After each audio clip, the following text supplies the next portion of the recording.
Hello Mzansi, welcome to Mgosi Mzansi. If today is your first time visiting this channel, please do the right thing and click the subscribe button, and also don't forget to smash the like button.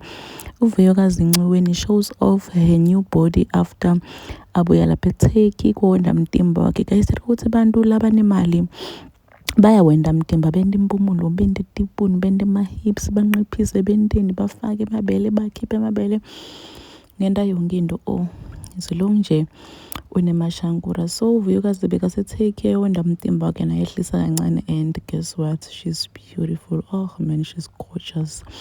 Wehlisile ugela and she's really pretty. So she was showing off umtimba wakhe laphana ku-Instagram, wafaka ama-before, wafaka ama-after, and what I can say ukuthi wamkhulu umehluko. Qhashe siyabona uluzile iweight ifika ithini emntaneni, bekanawo umkhaba ke uvuyokazi, but nyalo sowunefiga ifiga lethini la khona umpumelelo uyasho ukuthi damn girl,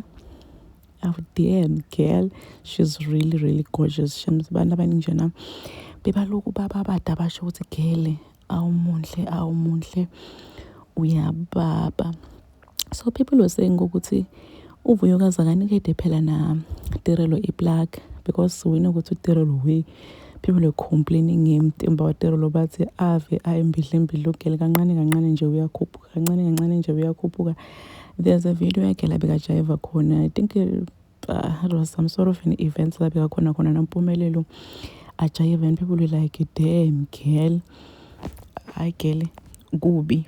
Ngevele siyathi ukuthi uTirelo she's the most hated person lapha kuma-social media. Abantu abaningi njena they don't like her ngokuthi she was bullying uvuyokazi ngalesi khana sadatana Mpumelelo, atenda ngazuthi yena nguye yena ngumaqhuzu. Ngeke ufike uthole umuntu endodeni obese ufuna kulawula, abese lo munye umntwana sekubonakala ngazuthi yena ufike emuva, kube ngulo ufike emuva. So people felt ukuthi uyingqalamba, uthanza udenda ngazuthi yena ungqono kakhulu kunavuyokazi. So bantu bathi hayi girl, isicelo uside manje, isicelo uside uTirelo naye uyayidzinga lento, futhi yena ngathi uyidzinga kakhulu because ngathi uyihippo. People were just saying ukuthi ngathi uyihippo, ngathi umdlwane, bathi cha girl phela wena ngelo sobukeka ngathi songwemaqele, songuma kwaMpumelelo, ngwemayeni bidonu. But people were just saying ukuthi girl, you need to do something about that body. So bathi uvuyokazi akamplagi kugirl,